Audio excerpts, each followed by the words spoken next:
नमस्कार विद्यार्थियों, स्वागत है कक्षा 12 की कृषि विज्ञान एग्रीकल्चर की क्लास में। पिछली क्लास में हमने कवर किया था प्राकृतिक कारक के बारे में और मृदा उत्पादकता, मृदा उत्पादन, ये सभी हमने टॉपिक्स क्लियर किए थे। मैं आपको स्क्रीन पर दिखा देता हूँ। उसके बाद में हमने थोड़ा सा डिटेल से इस बात को क्लियर किया था। पैतृक पदार्थ, प्राकृतिक कारक, मृदा उर्वरता को प्रभावित करने वाले कारक, ये सभी जो टॉपिक्स थे ये हम कवर कर चुके हैं। आज हम शुरू करेंगे मृदा उत्पादकता को प्रभावित करने वाले कारकों में। हमारा जो ड्यू रहा था वो रहा था कृत्रिम कारक। तो आज की क्लास में कृत्रिम कारक को कंटिन्यू करते हैं, और चैनल पर नए हो तो सब्सक्राइब करके वीडियो को लाइक ज़रूर करना है, क्योंकि ऐसी रोज़ाना क्लासेस अब आने वाली हैं। तो आपको जब आप सब्सक्राइब करके बेल आइकन को, आपको घंटी जैसा आइकन दिखेगा, उसको प्रेस करके और ऑल नोटिफिकेशन ऑन कर दोगे तो जैसे ही क्लास लगेगी आपको इन्फॉर्मेशन मिल जाएगी। ये सबसे बढ़िया है। और आज की क्लास को इसी के साथ में शुरू करते हैं। तो हमने बात की थी पिछली क्लास में प्राकृतिक कारक, और इस क्लास में हम कर रहे हैं कृत्रिम कारक के बारे में। ठीक है। कृत्रिम कारक में नंबर 1 आता है जलाक्रांति, जिसे वाटर लॉगिंग कहते हैं। क्लियर। जब मृदा में आवश्यक से अधिक जल का भराव हो जाए तो उस स्थिति को जलाक्रांति कहते हैं। जलाक्रांति के कारण मृदा अम्लीय हो जाती है। क्या हो जाता है कि कोई खेत है तो उस खेत में क्या हो गया कि आवश्यकता से अधिक पानी भर गया, तो वो पानी जो भरा है उस स्थिति को, उस क्षमता को, भराव क्षमता को वाटर लॉगिंग या जलाक्रांति कहते हैं। ये स्थिति जब आती है तब क्या हो जाता है, मृदा अम्लीय हो जाती हैं। कैसी हो जाती है, अम्लीय हो जाती हैं। दूसरा कारक है, यहाँ पर विद्यार्थियों ध्यान से देखिएगा कि मृदा सूक्ष्म जीव, ये क्या होते हैं। तो मृदा में कई प्रकार के सूक्ष्म जीव उपस्थित होते हैं, जैसे शैवाल, कवक, विषाणु, जीवाणु आदि। सूक्ष्म जीव शैवाल, कवक, विषाणु और जीवाणु। ठीक है। तो शैवाल मृदा में वायु संचार को बढ़ाती हैं। राइजोबियम जीवाणु नाइट्रोजन स्थिरीकरण करता है। एक्टिनोमाइसीटीज व कवक मृदा के जटिल कार्बनिक पदार्थों को अपघटित कर सरल कार्बनिक पदार्थों में बदल देते हैं, जिससे मृदा में ह्यूमस की मात्रा में वृद्धि हो जाती है तथा मृदा अधिक उर्वर हो जाती है। क्या होता है कि मृदा में सूक्ष्म जीव शैवाल, कवक और विषाणु और जीवाणु पाए जाते हैं। शैवाल जो होती है वो मृदा में वायु संचार को बढ़ाती है। राइजोबियम जीवाणु जो होता है वो नाइट्रोजन स्थिरीकरण का कार्य करता है, यानी कि नाइट्रोजन फिक्सेशन। उसके बाद में तीसरा पॉइंट, एक्टिनोमाइसीटीज व कवक मृदा के जटिल कार्बनिक पदार्थों को अपघटित कर सरल कार्बनिक पदार्थों में क्या करते हैं, बदल देते हैं, जिससे मृदा में ह्यूमस की मात्रा में क्या हो जाती है, वृद्धि होती है और मृदा अधिक उर्वर हो जाती है। आई होप दूसरा कारक आपको समझ में आ गया होगा। तीसरा कारक यहाँ पर देखिए कि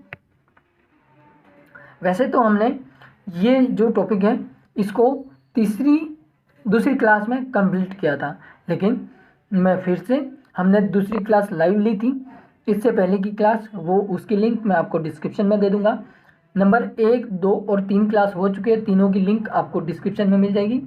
वहाँ से आप तीनों क्लास को अटेंड कर लेना, या फिर प्लेलिस्ट बनी हुई है, प्लेलिस्ट में जाके आप इन क्लासेस को अटेंड कर सकते हैं। उसके बाद में तीसरा जो कारक है वो है फसल प्रणाली। फसल प्रणाली में क्या होता है यहाँ पर कि यदि एक निश्चित भूभाग पर लगातार एक ही फसल उगाई जाए तो मृदा में कुछ विशेष प्रकार के तत्व की कमी उत्पन्न हो। देखिए, तो मृदा में क्या हो जाता है कि किसी एक तत्व की कमी उत्पन्न हो जाएगी। जैसे बात करते हैं, गेहूं की फसल को बार बार बोने पर फास्फोरस तत्व की कमी हो जाती है। अगर गेहूं की फसल के पश्चात चना, मूंग, उड़द की फसल ली जाए तो फास्फोरस तत्व क्या है, स्थिर रहेगा, यानी कि उसमें उसकी मात्रा बनी रहेगी मृदा में। वैज्ञानिक तरीके से खेती करने पर मृदा उर्वरता में कमी आती है, अतः फसल चक्र व जैविक खेती को अपनानी चाहिए। ठीक है। तीसरा पॉइंट भी आपको क्लियर हो गया होगा। अब थोड़ा सा आगे बढ़ते हैं, मृदा पीएच के बारे में बात करते हैं। अब थोड़ा सा आगे बढ़ते हैं और मृदा पीएच के बारे में बात करते हैं।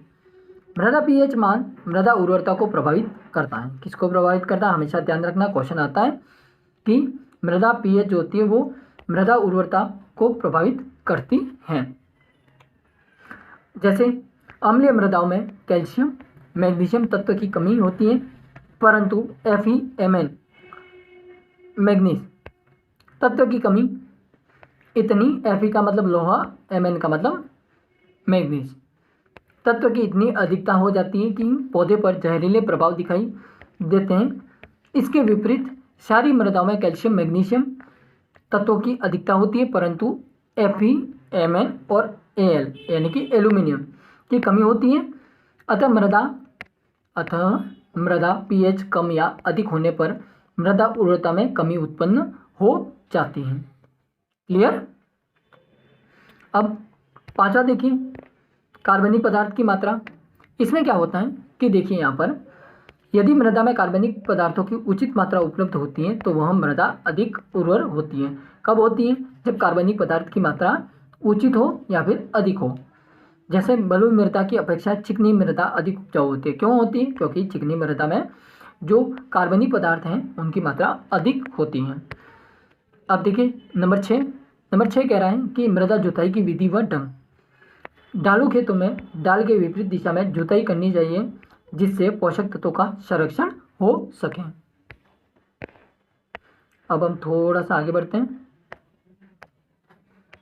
6 पॉइंट में एक और लिखिए पॉइंट, मृदा उचित गहराई तथा कम संख्या में जोतना चाहिए क्योंकि मृदा में उपस्थित कार्बनिक पदार्थ नष्ट हो जाता है। जितना अधिक जोतेंगे उतने जल्दी जो कार्बनिक पदार्थ होंगे वो नष्ट हो जाएंगे।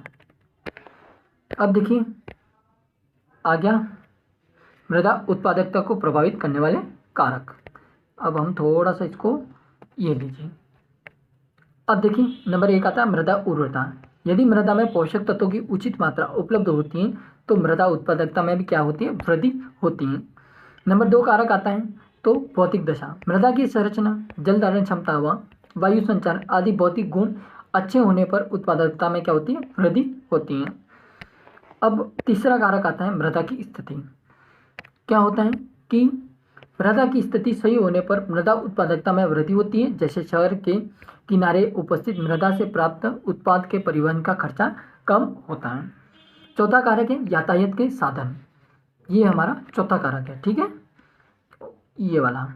तो चौथा कारक क्या है कि यातायात के साधन। तो यातायात की अच्छी सुविधा होने पर व्यय कम होता है जिससे अधिक लाभ प्राप्त होता है तथा मृदा उत्पादकता में भी क्या होती है? वृद्धि होती है।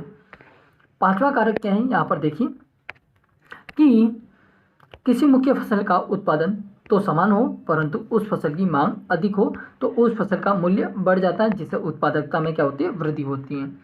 जैसे कोई फसल होगी उसका उत्पादन तो समान है लेकिन उसकी मांग अधिक है, तो जब उस स्थिति में क्या होगा कि उस फसल का मूल्य क्या होगा? बढ़ जाएगा जिससे उसका उत्पादकता क्या होगी?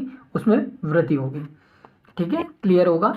अब थोड़ा सा आगे बढ़ते हैं। अन्य कारक नंबर 6। अन्य कारक में क्या है? मृदा उत्पादकता को कई अन्य कारक भी प्रभावित करते हैं जैसे मौसम की प्रतिकूल दशा, रोग तथा कीटों का आक्रमण, जानवरों द्वारा फसलों को नुकसान पहुंचाना तथा समय पर कृषि किया ना करने पर। इस स्थिति में जो ये सभी कारक हैं वो मृदा उत्पादकता को प्रभावित करते हैं। अब टॉपिक आता है अगला नया, मृदा क्षरण एवं संरक्षण। मृदा क्षरण क्या होता है? जिसे सॉइल इरोजन कहते हैं इंग्लिश में, ठीक है। तो ये क्या होता है कि इसमें क्या होता है कि भौतिक रूप से मिट्टी के कणों का अपने स्थान से हटने की क्रिया मृदा क्षरण कहलाती है। या फिर आप ऐसा भी लिख सकते हैं मृदा का पृथक्करण तथा परिवहन मृदा क्षरण कहलाता है। क्या होता है कि भौतिक रूप से यानी कि किसी भी फिजिकल इफेक्ट के कारण या कारक के कारण क्या होता है कि पानी जो होता है वो अपने साथ में मृदा को क्या करता है? मृदा के कण जो होते हैं मिट्टी के, उसके कण को एक स्थान से दूसरे स्थान पर या फिर वहाँ से हटाने की कोशिश करता है। तो जब वो हटती है मृदा तो उस स्थिति को क्या कहते हैं? मृदा क्षरण कहते हैं। देखिए यहाँ पर लिखा है पृथक्करण एवं परिवहन। यानी कि पृथक्करण यानी कि वहाँ से टुकड़ों में बंटना और परिवहन यानी कि वहाँ से एक स्थान से दूसरे स्थान पर पहुँचना, ठीक है, मृदा क्षरण कहलाता है। मृदा क्षरण के कारक क्या है? मृदा क्षरण के कारक, मृदा क्षरण 2 प्रकार से होती है। त्वरित क्षरण, जब भूमि की ऊपरी सतह पर उपस्थित वनस्पतियां पशुओं या मनुष्यों द्वारा नष्ट कर दी जाए वह त्वरित क्षरण कहलाता है। देखिए ये सिंपल सा है समझने जैसा, इसका कुछ भी डिफिकल्ट नहीं है। क्या होता है कि जब हम, आपने देखा होगा कि गाय पशु खुले स्थान में चरते हैं, तो उस स्थिति में क्या होता है कि वो ऊपर की जो पेड़ पौधे वगैरह घास वगैरह जो होती है वो खा जाते हैं। तो वो जब खा जाते हैं तो वो वनस्पतियाँ सब वहाँ से क्या हो जाती है, वो जो मैदान या खेत का भाग होता है वो साफ हो जाता है। तो उस स्थिति में क्या होता है कि वहाँ पर जो मृदा का कटाव होता है, जैसे अभी हमने कहा कि पृथक्करण और परिवहन होता है, तो उस प्रकार से जो होता है उस शरण को क्या कहते हैं, त्वरित शरण कहलाता है। ठीक है। दूसरी बात आती है कि प्राकृतिक शरण, वनस्पतियों द्वारा ढकी हुई मृदा, वनस्पतियों द्वारा ढकी हुई मृदा के प्राकृतिक रूप से हवा तथा जल द्वारा धीमी गति से होने वाले शरण को प्राकृतिक शरण कहते हैं। अभी हमने जैसे बात की थी कि जब जल या हवा द्वारा क्या होता है, मिट्टी का एक स्थान से दूसरे स्थान मिट्टी हवा के द्वारा उड़ कर जाती है, मृदा के जो कण होते हैं और पानी के साथ में बह कर जाते हैं, तो ऐसी स्थिति क्या कहलाती है, प्राकृतिक शरण होता है। इस प्रकार का शरण किस प्रकार का होता है, प्राकृतिक शरण होता है। यह दो प्रकार से होता है, जल द्वारा शरण, जल के द्वारा मृदा के कटने या बहने को जल शरण कहते हैं। ठीक है। और जल द्वारा शरण निम्न प्रकार से होता है। नंबर 1 होता है बौछार जल शरण। इतना आपको डिफिकल्ट डिफिकल्ट नहीं कह सकते इसको, डीपली, यानी कि इस इतना अंदर से आपको अभी तक किसी ने भी कक्षा 12 में नहीं पढ़ाया होगा। तो वही हम यहाँ पर मैं कोशिश कर रहा हूँ कि आपको अच्छा से अच्छा प्रोवाइड करूँ। तो बौछार जल शरण में क्या होता है कि यह मृदा शरण की प्रथम अवस्था है। जब वर्षा की बूंदें जमीन पर गिरती हैं तो मृदा कणों का बिखेर देती हैं। यह शरण वर्षा के बूंदों के आकार एवं गहनता से प्रभावित होता है, यानी कि जितनी बूंदें, बड़ी बड़ी बूंदें गिरेगी और जितनी वो तेज गिरेगी उतना शरण अधिक होगा। ठीक है।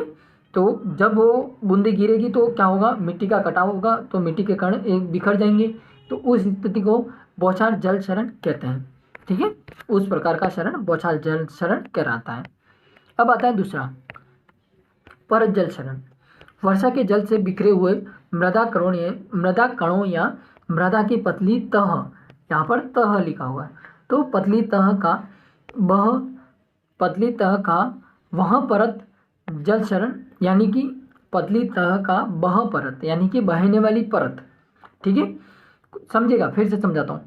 वर्षा के जल से बिखरे हुए मृदा कणों या मृदा की पतली तह का बह परत, यानी कि बहने वाली परत जल शरण कहलाता है। ठीक है।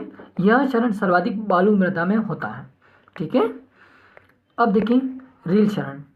रील शरण, ये सभी क्वेश्चन आपसे पूछे जाएंगे, आप देखना, ये सभी क्वेश्चन आपसे अर्धवार्षिक वार्षिक में आएंगे।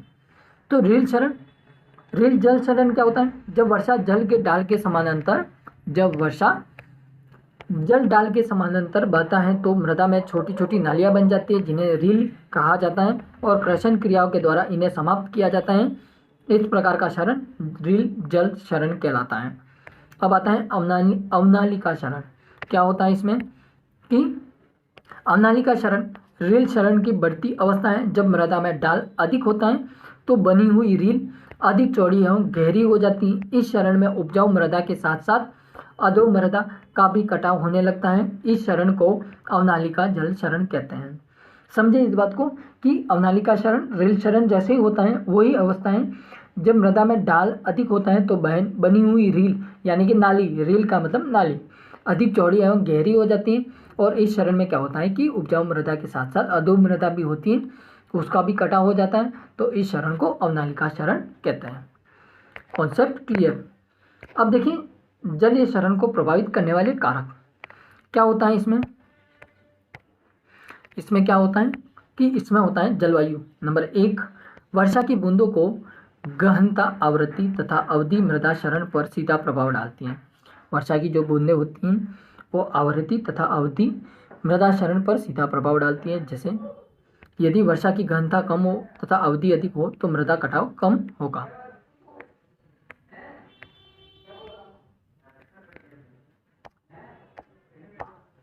चलिए इसको फिर हम नेक्स्ट क्लास में कंटिन्यू करेंगे। आज की क्लास को यहीं पर समाप्त करेंगे। और हमने जलवायु ये यहाँ तक हमने पढ़ लिया था, टिक लगा देना, और जो नोट्स हैं इनको लिख देना वीडियो के माध्यम से। तब तक के लिए हम मिलते हैं नई क्लास में। बाय बाय, जय हिंद, वंदे मातरम।